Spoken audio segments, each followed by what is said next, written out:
Devemos ou não devemos deixar de seguir a pessoa nas redes sociais? Quando estás de coração partido e a passar por um desgosto amoroso, dói e não tens motivação para trabalhar, para estudar ou até para sair da cama. Isto é real, não é drama, é a nossa biologia. A observação de ex-parceiros nas redes sociais está associada a um maior sofrimento. Ir ao Instagram e pesquisar pelo nome da pessoa, ir ver os stories, ver se seguiu mais alguém, porque tudo aquilo que vai ver é interpretado pelo cérebro como uma ameaça e como um perigo. Questiona-te, o que é que significa para ti seguir esta pessoa? Sejam bem-vindos ao Fala Mafalda, um podcast sobre o que pensamos, sentimos e às vezes não conseguimos dizer. O meu nome é Mafalda Gomes e bora lá começar a falar. Então, bem-vindos a mais um episódio. Eu sei que já passou imenso tempo, aliás, eu estava agora a ver o último episódio que eu lancei. Faz hoje exatamente um mês e eu sei, eu estou em falta, mas prometo tentar estar aqui mais consistente agora com o verão e eu estive aqui a organizar coisas para o meu estágio profissional, portanto estive assim um bocadinho off. Comecei a investir mais no conteúdo mais curto, tanto no TikTok como no Instagram e portanto acho que compensa de alguma forma, mas estamos aqui de volta para gravar mais um episódio e não sei quando é que sairá o próximo, portanto uma coisa de cada vez, porque eu daqui a 3 ou 4 dias vou para o Algarve durante quase 3 semanas, portanto, infelizmente informo que não vai sair podcast durante esse tempo, mas vou dar o meu melhor, como sempre, e vamos lá começar este episódio. Eu não vos vou mentir, eu estou um bocadinho nervosa porque eu sinto que já não gravo um episódio há tanto tempo que já não sei se me lembro como é que isto se faz.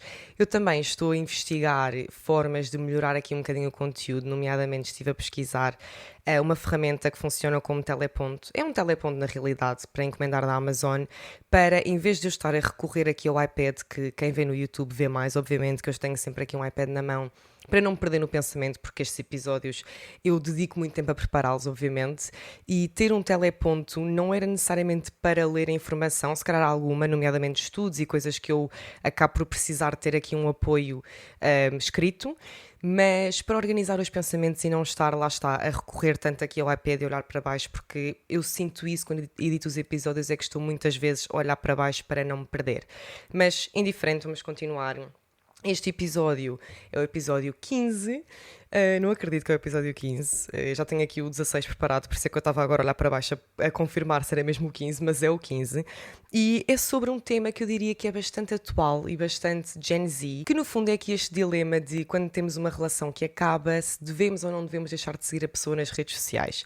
E eu começo por dizer que eu não vos vou dar uma resposta certa nem óbvia para esta pergunta, porque esta resposta também não existe. Vai sim depender daquilo que é o teu estado emocional e a forma como estás a lidar com este momento, e eu vou explicar isto tudo. Portanto, obviamente eu acredito que 90% das pessoas que já passaram por um fim do relacionamento já fizeram esta pergunta, já se questionaram, bem, mas devo continuar a seguir, não devo, o que é que isto poderá ser? Tenho medo de deixar de seguir porque tenho medo de parecer fraca, mas ao mesmo tempo estar a ver as coisas também não me faz bem, portanto é um dilema que eu tenho muita certeza que na altura em que não havia redes sociais nem telemóveis, isto não existia. Portanto, as pessoas desapareciam da vida, da nossa vida, e era isto e acabou. Hoje em dia, com redes sociais, isto é cada vez mais comum e eu sinto mesmo que é um tema importante abordar, porque não é muito falado e não é um tema que eu diria que seja comum ou típico aqui a ser abordado do ponto de vista da psicologia. Portanto, eu queria trazer-vos aqui algumas informações e coisas relevantes que poderão ajudar-vos a tomar esta decisão de uma perspectiva um bocadinho mais informada. Portanto, começando aqui com um tema que eu já abordei no meu episódio 8, que é a ciência por trás de um coração partido. Vou só mencionar aqui de forma muito alta e muito breve aquilo que é a dor de uma separação. Portanto, quando nós estamos a passar por uma separação, isto é um processo doloroso. E isto é porquê? Porque o nosso cérebro não distingue entre a dor física e a dor emocional. Aliás, os mecanismos cerebrais usados para processar a dor física são os mesmos usados para processar, a dor emocional. Portanto, o cérebro não faz uma distinção clara entre a dor física e a dor emocional. Por isso é que quando estás de coração partido e a passar por um desgosto amoroso, dói mesmo. E há até muitas vezes podemos dizer frases como dói-me o coração, sentir um desconforto físico, porque isto é real e o nosso cérebro não faz uma distinção entre estes dois tipos de dores. Aliás, citando aqui um estudo que é um bocadinho mais antigo, é 1991, com 114 participantes que tinham sido rejeitados, porque há aqui uma questão de que esta dor pode ser ainda mais acentuada quando a pessoa é, neste caso, rejeitada. E este estudo evidenciou que 40% dos participantes apresentavam sintomas depressivos clinicamente significativos. Portanto, este impacto psicológico da separação é altamente estudado. Eu também não vou estar aqui a citar os artigos todos que existem. Queria só mencionar que, de facto, é real, é uma dor real, e que a dor psicológica e a dor física são processadas da mesma forma pelo nosso cérebro. Outro aspecto também aqui interessante, que eu explorei muito melhor nesse tal episódio, que é o episódio 8, que eu posso deixar aqui na descrição, tem a ver aqui com a questão da dopamina e o sistema de recompensa. Portanto, quando nós estamos em no contact e acabamos uma relação e estamos num processo de separação e de luto, os nossos níveis de dopamina diminuem drasticamente, porque, ou seja, a relação, a pessoa era uma fonte de dopamina, neste caso, uma das principais fontes de dopamina. E quando perdemos a pessoa, perdemos o contacto, perdemos esta ligação, os níveis de dopamina descem abruptamente. E porquê é que isto é importante? O que é que a dopamina faz por nós? Portanto, a dopamina é fundamental para a motivação. Portanto, eu já mencionei isto também noutros episódios. Quando falamos de sistema de recompensa, dopamina, motivação, estes 3 conceitos estão interligados.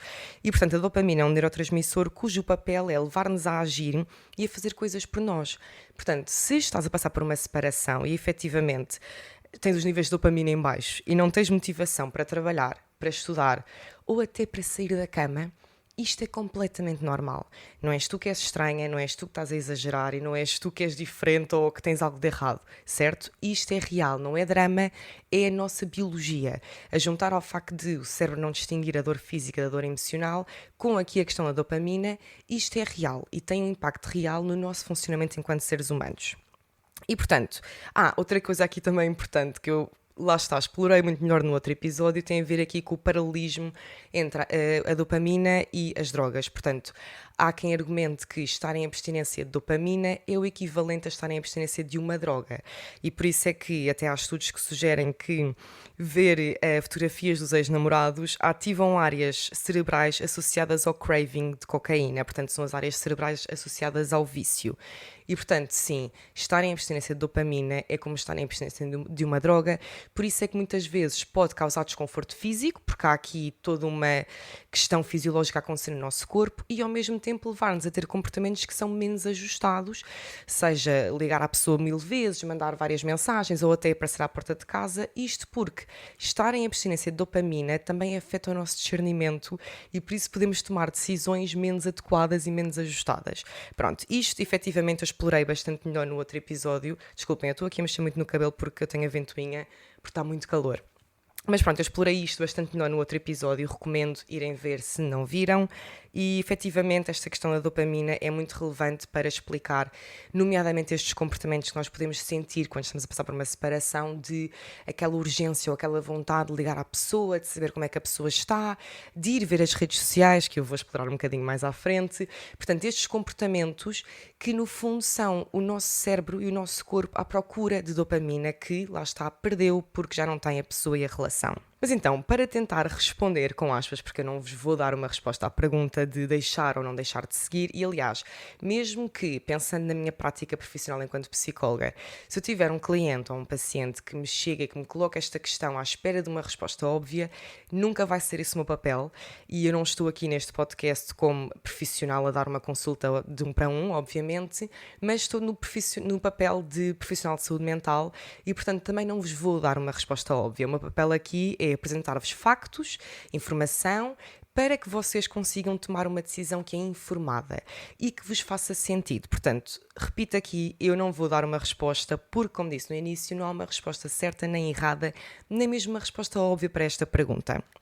Como eu estava a dizer, esta decisão vai depender de vários fatores, nomeadamente o teu estado emocional e, uma coisa muito, muito importante, o teu estilo de vinculação. Portanto, eu já tinha pensado sobre isto quando eu tive a ideia para este episódio. uma coisa que me fez logo um sininho na cabeça e uma luzinha foi, ok, onde é que os estilos de vinculação entram neste tema? Fui investigar, fui ver vários artigos e vi coisas muito interessantes. Mas antes disso, pronto, há um estudo muito recente que evidenciou que a observação de ex-parceiros nas redes sociais está associada a um maior sofrimento, a maior afeto negativo e ciúmes no pós-término da relação. Portanto, não é apenas este estudo que diz isto, há vários estudos que dizem que esta observação ativa dos ex-parceiros nas redes sociais está associada a um pior ajustamento pós-término da relação. Mas este estudo que eu estava a mencionar, que é um estudo de 2026, é um estudo deste ano, é particularmente interessante porque explora o papel dos estilos de vinculação.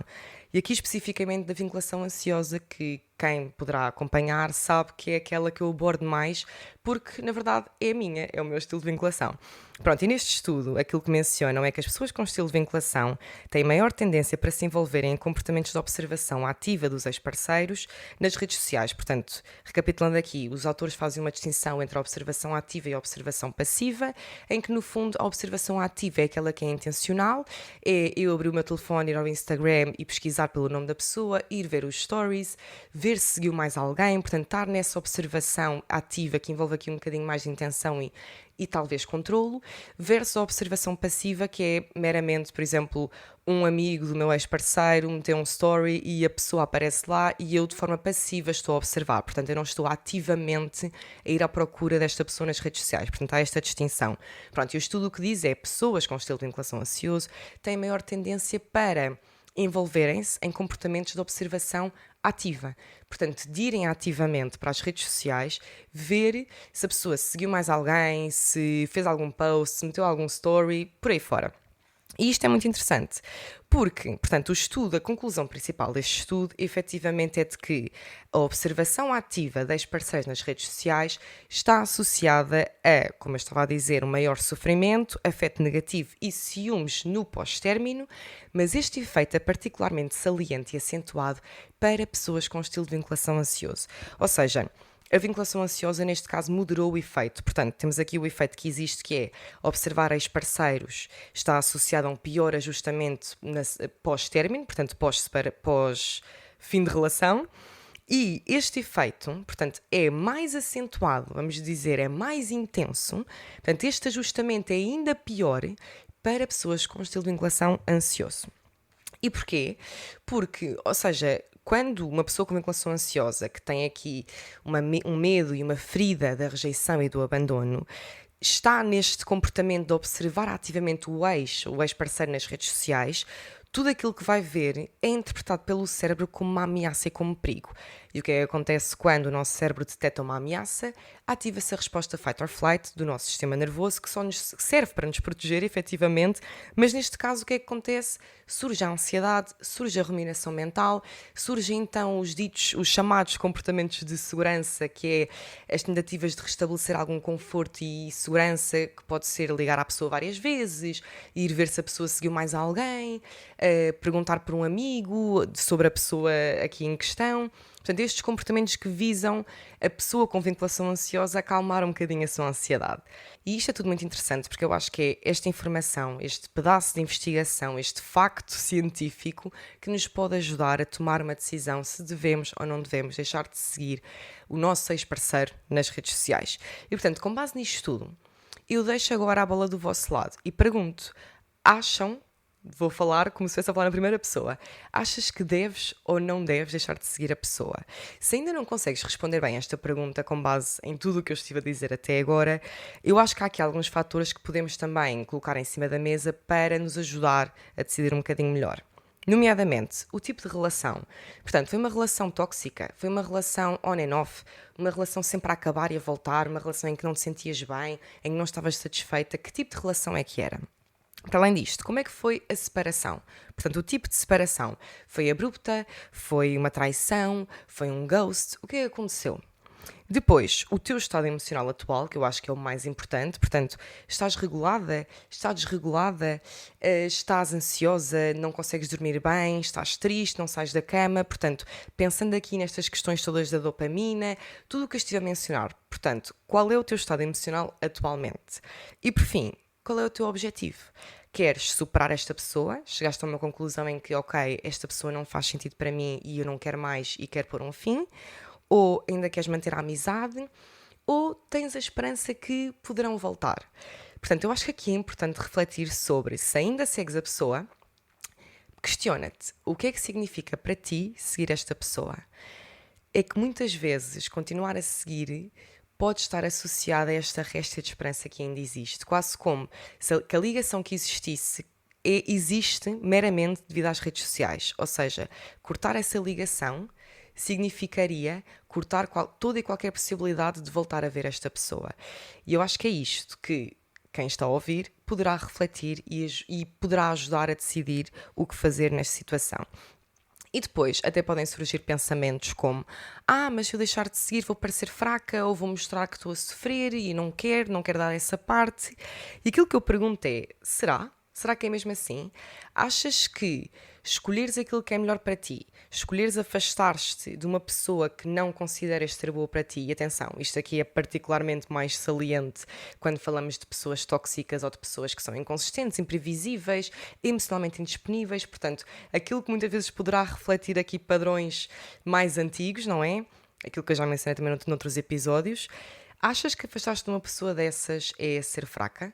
É que, genuinamente, digo-te, é o contrário. Reconheceres isto e afastar-te de uma pessoa que não te faz bem é a coisa mais forte que podes fazer por ti. E, novamente, especialmente quando falamos aqui de relações tóxicas, de relações que poderão refletir algum nível de padrão mais antigo e mais disfuncional que estamos, neste caso, a perpetuar, seja com as pessoas que não estão disponíveis do ponto de vista emocional, com as pessoas que são inconsistentes, imprevisíveis e instáveis, que às 3 da manhã nos dizem estás onde e depois não respondem. Portanto, qual é que é aqui o tipo de pessoa que está ao teu lado e que está à tua frente? E como eu disse no início, portanto, deixar ou não deixar de seguir vai depender de ti, do que queres para ti e daquilo que estás disposta a reconhecer sobre ti. E acrescento aqui uma coisa também, que é esta ideia de vou parecer fraca se deixar de seguir, ou vou parecer que me importo, ou etc. A verdade é que eu tenho muita dificuldade em dizer isto, e admito que eu própria já me questionei disto quando deixei de seguir alguém, não queria dar a parte fraca, mas vamos ser sinceros, é normal estar a sofrer. Ou seja, não é dar parte fraca. Se deixar de seguir significa dar a parte fraca e tens medo que a pessoa veja ou saiba que estás a sofrer, deixa-me dizer-te uma coisa. O expectável é estares a sofrer. Vamos imaginar que saíste de uma relação de 3 anos. Só uma pessoa com muitos problemas, e vou falar aqui de perturbação antissocial da personalidade, por exemplo, é que se calhar não estaria a sofrer por acabar uma relação de 3 anos. Qualquer pessoa sofre quando passa por um desgosto amoroso. Como eu disse, há vários estudos que mencionam isto. Há um impacto significativo do ponto de vista psicológico. Portanto, vou mostrar que estou a sofrer. E o que é que tem? Tu estás a sofrer. O expectável é estar a sofrer. Se tu achas mesmo que a outra pessoa não está a sofrer, isso é mentira. Quando uma relação acaba, eu vou dizer com 90% de certeza, para não dizer 100%, mas ambas as partes estão a sofrer. Mesmo quando falamos aqui de dinâmicas, seja ansioso e evitante, que eu também já falei, parece que o evitante não sofre porque é mais frio. Eu já disse 1000 vezes, o evitante está a sofrer. Ambas as partes estão a sofrer. Portanto, esta ideia de eu não quero mostrar que estou mal, não interessa. Esse argumento, se alguém me dissesse isto, penso, uma amiga minha a dizer-me isto, eu vou dizer, olha, esse argumento não interessa, porque o normal e o esperado é estares a sofrer. Portanto, novamente, deixar ou não deixar de seguir vai depender de ti, do que tu queres para ti e do que estás disposta a reconhecer sobre ti. E isto, se calhar, é a parte mais difícil, porque, como eu disse, questionarmos o que é que significa para ti continuar a seguir esta pessoa. Eu atrevo-me a dizer que muitas vezes é aquela esperança, aquela coisinha que fica de, pronto, se ele vir o meu story, se calhar vai voltar e vai mandar mensagem, ou por outro lado, se eu estiver a ver, estou a controlar se ele arranja alguém. Portanto, há aquela esperança. E no momento em que decides que não queres isto e que esta pessoa não é para ti, porque muitas vezes não é a tua pessoa, sai-te um peso de cima. E vou falar um bocadinho de mim, a minha partilha pessoal, que ainda não fiz, não é? Obviamente, e vou fazer lá agora. Porque, obviamente, malta, vamos pôr aqui os pontos nos is, e a verdade é que Quando eu começar a minha prática profissional, eu estou desejosa, porque eu vou trazer muito mais exemplos e coisas reais do que apenas os meus. Neste momento, enquanto não tenho clientes ou pacientes, ainda não consigo dar outras perspectivas ou outros exemplos que não os meus pessoais, porque ainda não os conheci. Nem vou falar de amigas, porque pode ser mal interpretado, portanto, vou falar de mim, que é o exemplo que eu tenho para vos dar. Sobre esta questão de deixar ou não deixar de seguir, o que fazer, etc., eu passei por uma separação que não foi de uma relação muito longa, mas que teve um impacto profundo em mim. Eu acho que já partilhei noutros episódios, que foi o segundo evitante da minha vida e deixou uma marca, foi algo mesmo muito, muito pesado. E na altura, esta pessoa deixou de me seguir no Instagram e eu imediatamente vi. E porquê é que eu vi? Porque eu estava nestes comportamentos de observação ativa, em que eu entrava no meu Instagram, se eu perdesse um seguidor, eu ia ver se tinha sido de facto a pessoa. Até que um dia foi a pessoa que me deixou de seguir e eu pensei, ok, eu não vou fazer nada, eu vou continuar a seguir porque eu não quero dar a parte fraca, e continuei a seguir a pessoa. A pessoa não me seguia, eu tenho um perfil público, como muitos poderão saber, e tudo certo, a vida continuou. Até que chegou uma altura em que eu punha um story e esta pessoa que já não me seguia via na mesma os meus stories. Bem, long story short, o que é que aconteceu? Eu, pessoa com vinculação ansiosa, comecei a ficar obcecada, e eu vou usar a palavra obcecada porque era o meu estado, era um estado de desregulação emocional, em que eu todos os dias, quando eu punha um story, eu ia ver se esta pessoa via. E quando eu comecei, isto durou cerca de 2 semanas, e quando eu comecei a refletir sobre o que é que isto significava, no sentido em que, porque é que eu estou tão obcecada com se esta pessoa vê os meus stories ou não. Lá está, era aquela ideia da esperança. Enquanto esta pessoa vir os meus stories, eu acho que há a possibilidade de nós voltarmos e reacender o que quer que seja. E nos dias em que a pessoa não via os stories, eu ficava mal. Mal. A minha vida não parava, obviamente, mas parecia que levava um murro no estômago. Pronto, a dor física, a dor emocional, o cérebro não faz a distinção. Aqui estamos nós, lá está aqui. Muitas vezes estas expressões usadas como um murro no estômago. Não é por acaso, não é? Nós usamos expressões que associam a dor emocional com a dor física porque efetivamente não há essa distinção no nosso cérebro. Mas avançando, isto durou cerca de 2 semanas, esta minha obsessão de ver se a pessoa via. Atenção, eu não punha stories para a pessoa ver, porque eu continuo a pôr stories sempre, não é? No meu dia-a-dia eu ponho vários stories por dia. Mas houve um dia em que eu tomei uma decisão que foi: isto não me está a fazer bem e tem de acabar. Isto tem de acabar. Não é possível eu ficar todos os dias agarrado ao telefone a ver se esta pessoa vê os stories ou não. E eu tomei a decisão de bloquear a pessoa. Eu bloqueei a pessoa e quando eu vos digo que me saiu um peso de cima, totalmente, em que eu no dia em que bloqueei a pessoa, depois voltei a pôr stories, isto já não acontecia, eu já não tinha este aperto no peito, já não sentia aquela ansiedade e aquela ruminação mental de o que é que significa. E outra coisa, deixem-me acrescentar, porque isto aconteceu-me bastante, não é? Quando esta pessoa me deixou de seguir no Instagram, mas viu os meus stories todos, a minha cabecinha pensadora, ansiosa, claro que se começou a questionar, mas o que é que isto significa? O que é que significa a pessoa deixar de me seguir e ver os meus stories? Como assim? E na minha cabeça era do género: esta pessoa deve chegar a casa, pesquisa o meu nome e vai ver o meu perfil todos os dias. E quando eu me questionava o que é que isto significa, é porque ele ainda gosta, é porque não sei o quê, eu rapidamente puxei-me à terra e disse: não significa nada. Porque se significasse, esta pessoa estava aqui e não tinha ido embora. E malta, é isto. A moral da história é esta. Eu não estou a dizer que eu sou o supra-sumo da autoconsciência e que sou perfeita e que faço tudo bem. Claro que não, eu sou um ser humano. Eu sofri nesta situação, bastante. Mas quando me caiu a ficha de isto não significa nada, porque se significasse ele estava aqui, comigo, não sem falar comigo, não é? Estaríamos numa relação até hoje. Quando esta ficha me caiu, foi aí que eu disse: acabou, eu vou bloquear esta pessoa. E até hoje está bloqueada, tudo certo, porque era o que eu precisava. E na altura vieram os pensamentos: ele vai perceber que eu sou fraca, vai saber que eu estou mal, e que saiba, o normal é eu estar mal. O normal seria eu estar mal. Quando esta relação acabou, esta pessoa viu-me a chorar. Portanto, é o normal eu estar mal. Não temos que ter medo de mostrar emoções, de mostrar vulnerabilidade. Pelo menos eu falo por mim, porque eu não sou vinculação evitante. Percebo que a vinculação evitante tenha mais esta dificuldade, mas, ou seja, o esperado é estarmos mal, o esperado é estar triste, fazer um luto, estar a sofrer. E está tudo certo. Portanto, é isto que eu tenho para vos contar hoje. Não sei se fez sentido, se ajudou.